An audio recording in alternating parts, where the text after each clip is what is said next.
1, 2.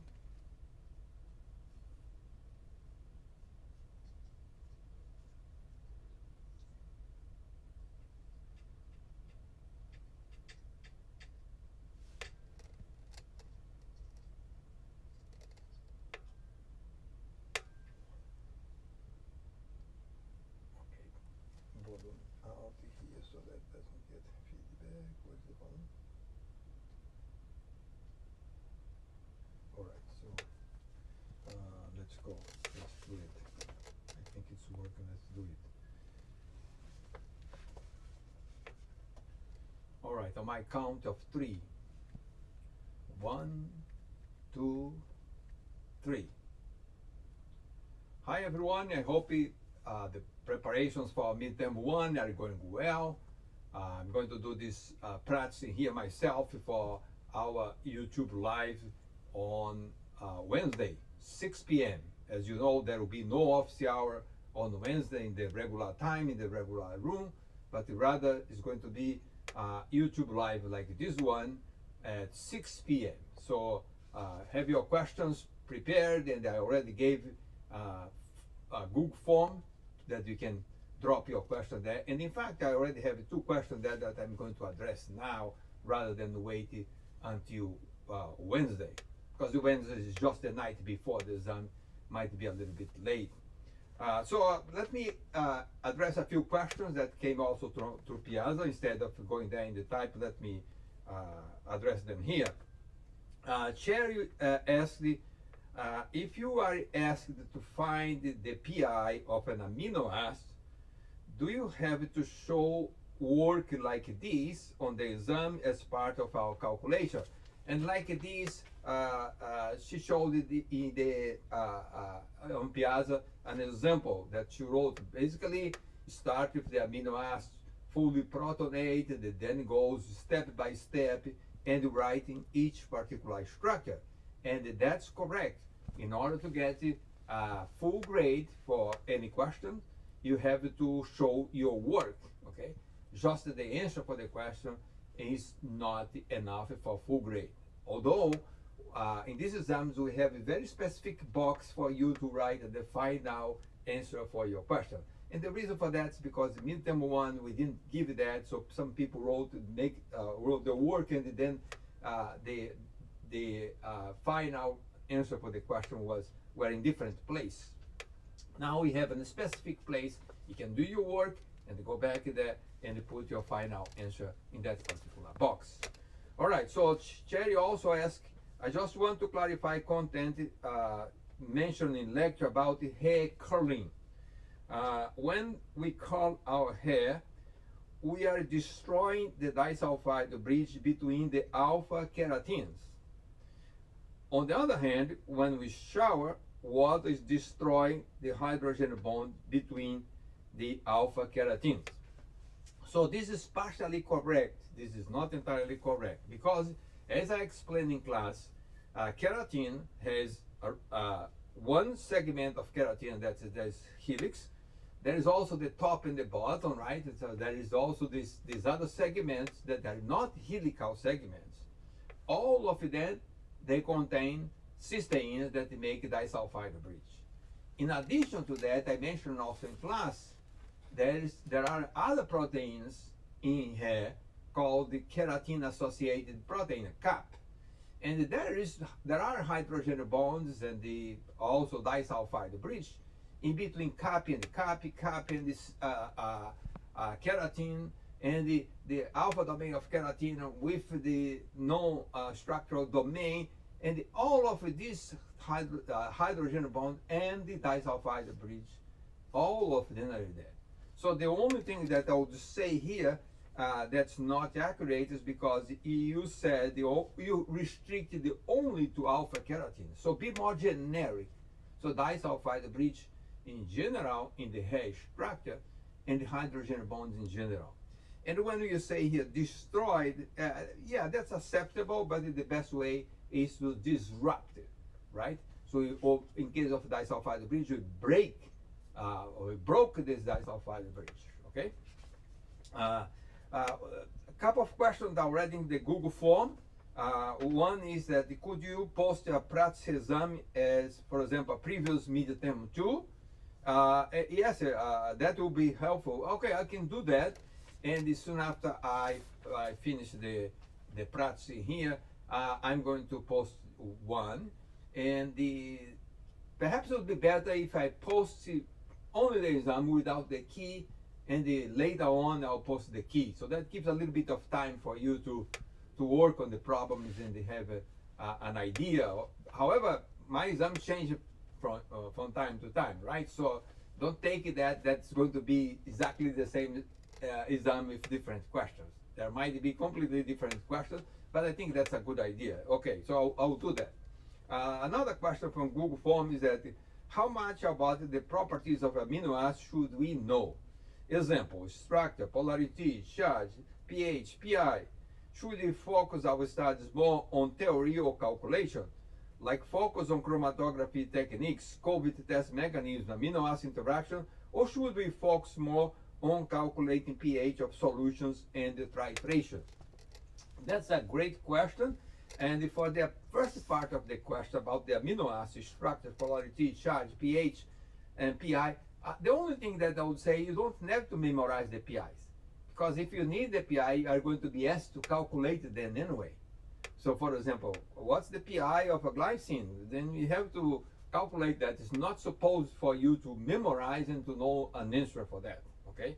So I would not memorize any of those because that will be occupying space in the memory. That's not useful in terms of yielding points in the exam, okay?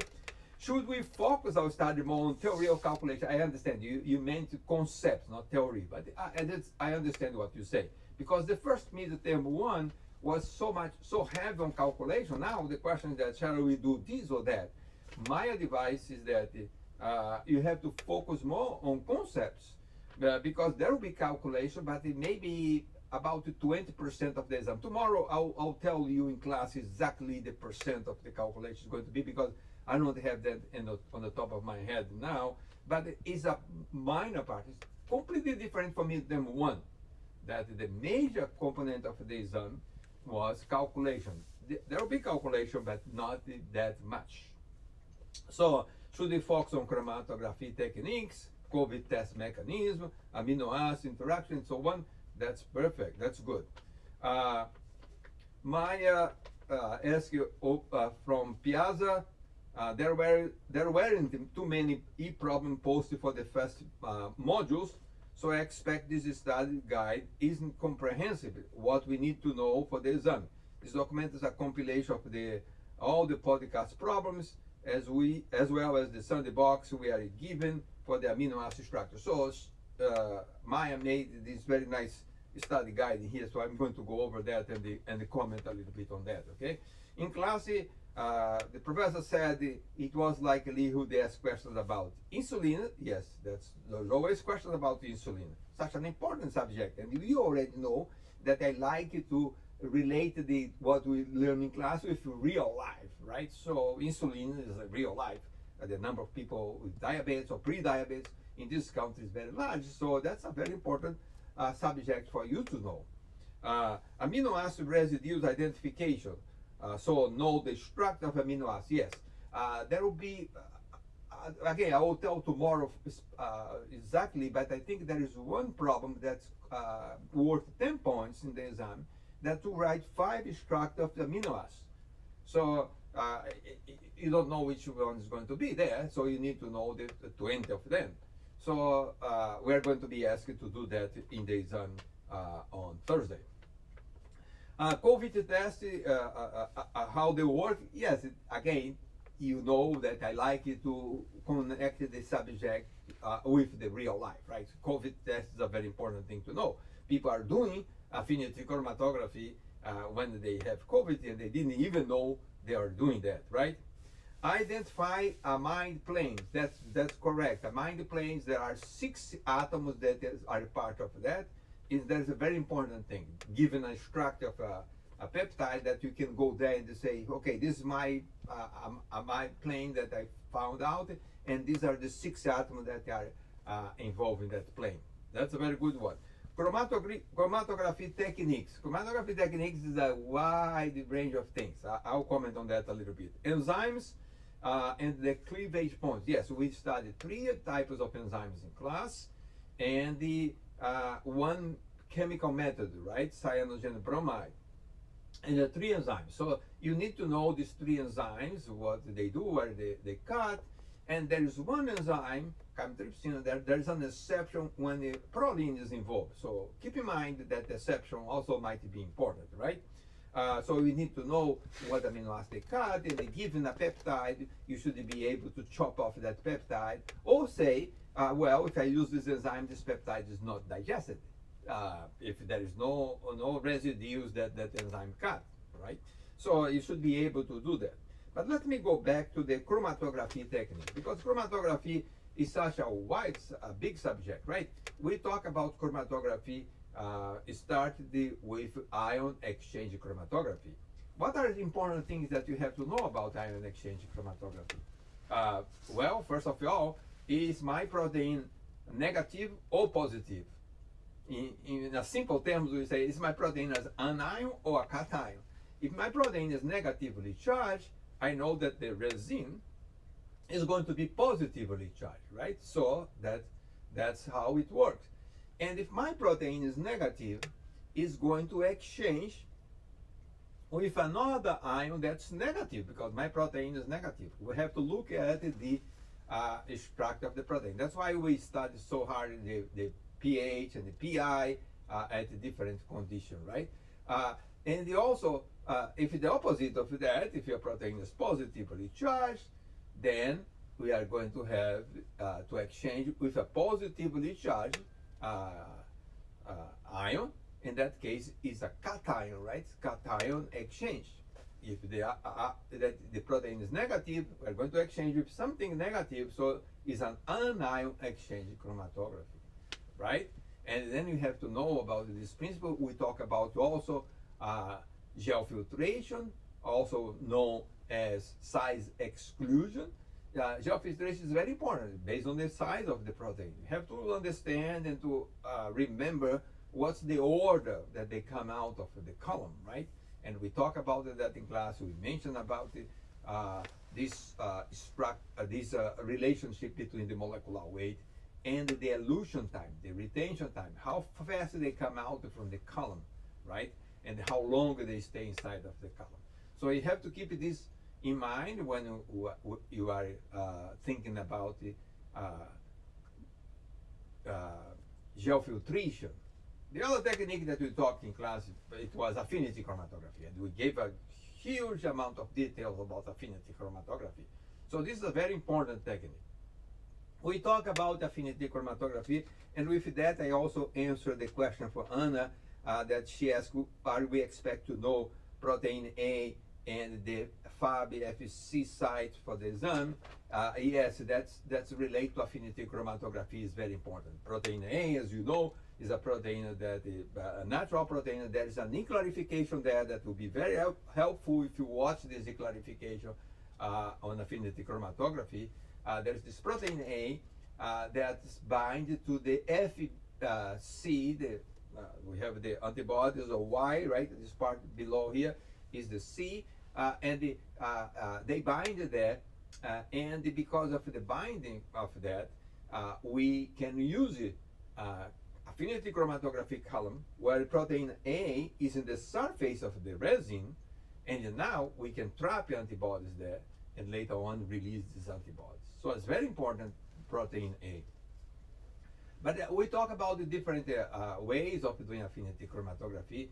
We talk also about having nickel, for example, and using your protein of a his tag. There is a number of histidine, maybe 6 or so, that you can put as a tag on your protein so that they can bind to nickel, right? And then later on, you can use,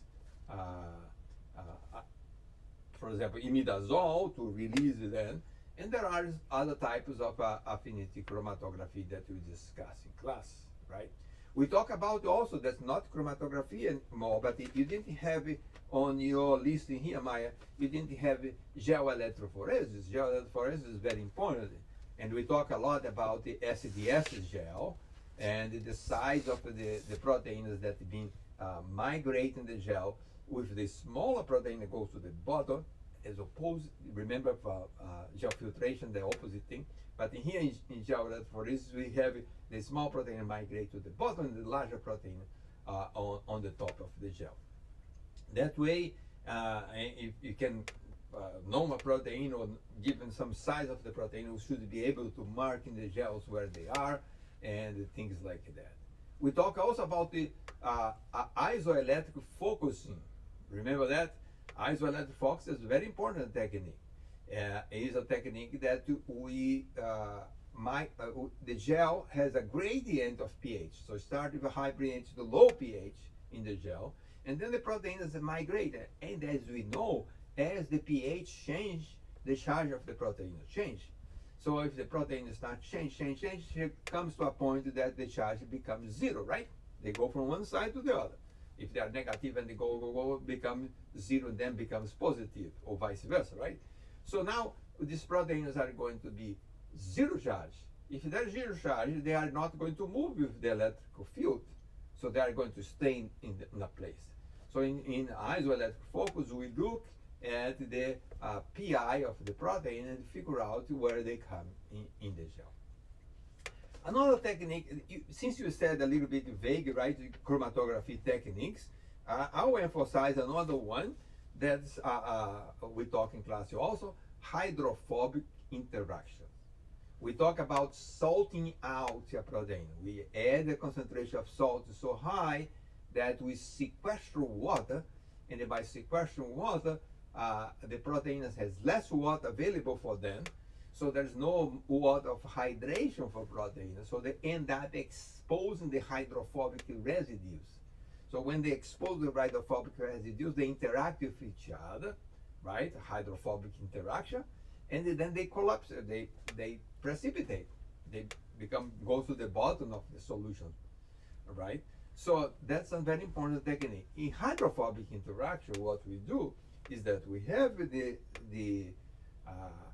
sphere, the phase, like the matrix, where we put on the surface of this matrix hydrophobic compound. For example, if we put a phenyl group there, a benzene ring there, sitting there, or something like that, this causes a hydrophobic environment there. What happens now in this technique, we always load the sample with a high concentration of salt. Why is that so? Because we want to force it then to undergo hydrophobic interaction, right? So they interact with the phase, the proteins now, and then now, as opposed to the other techniques, we reduce the concentration of salt, because when you reduce the concentration of salt, hydration of proteins are going to go back to normal, right? So they are going to be released from the surface of the matrix little by little. The higher the hydrophobic interaction, the longer they stay, right? So it's an intuitive process. The weak interactions are the first one to come off. And then the larger, the strongest interaction are going to the one that are going to stay retained for the longest time. So think about that, and these are concepts that we have to put together. So sometimes we don't have a particular example giving class. Sometimes some of the tests, I give lots of questions in exams, and I think this one has 14 questions. And again, on Tuesday, on tomorrow, tomorrow I'll tell you exactly the number of questions, but I think it's 14. So some of these questions are exactly questions that I ask in class. So if you are attending class, you pay attention, you probably have no problem of answering them. I still have, if there is any question in the chat, I can address that, but if not, let me see here. I have a question from Ken, and Ken wrote on Piazza, what's this deal of a spike with 3 Pro and the vaccine? So basically he put the 3 keywords there. I explained briefly that the spikes work by having these domains that go up and down, up and down. So when they invade the cells, the domain is in the upper position. It's the upper, the gold thing that I gave you there in the extractor. That thing is going up and down. So what happens is that if you give people spike, natural protein spike as it is, it's going to be in the down conformation, not in the up conformation, in the closed conformation. Then you make the antibody. The antibody is made against this conformation. This conformation is not the active one. So scientists discovered that, and they made a modification in the structure, the amino acid sequence, the primary structure of spike. They put 3 prolines in a certain place. I'm not going to go into much detail. That forced the protein to be always in the up conformation, in the active form. Now, when you inject RNA in the person, in our body, and we start making these proteins, we are going to make this protein in the right position, in the active form. So when our body makes antibody, they are going to make antibodies against the active conformation, thanks to this structural modification made by the structural biologists, putting 3 prolines that fix that position in an active form. So that's what the deal is about this proline and the spike.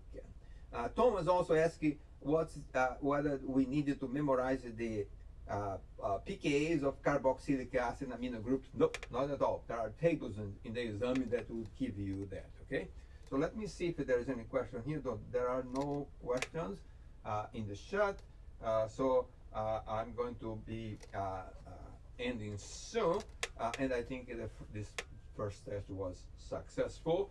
And I hope that you continue work hard and see you tomorrow in class. And I hope you have a good time on the exam on Thursday. Again, I was very much disappointed with the result of the midterm 1, but I hope that midterm 2 is going to be better. The results are going to be much better. The mean of the class is going to be much higher, in part because this exam is less calculations and more concepts. And in general, there is a trend in students in biology in particular that do not like much the calculation. But the calculation were very important, because without the calculation, we would not be understanding the concept the way that we are able to understand now. All right, so I'm going to post this thing as well. Thank you very much if you are there. I'm going to have a look again to see if there is any question. Oops, there's one question. Yeah, the question is that will this be recorded or not? Every time that we do it on YouTube become recorded, I just have to remember to not make it private. So I'll make it with the link for you to watch. All right, thank you very much, and I'll go back to my other work, and I hope that we continue to study nicely until the exam on Thursday. Bye bye now.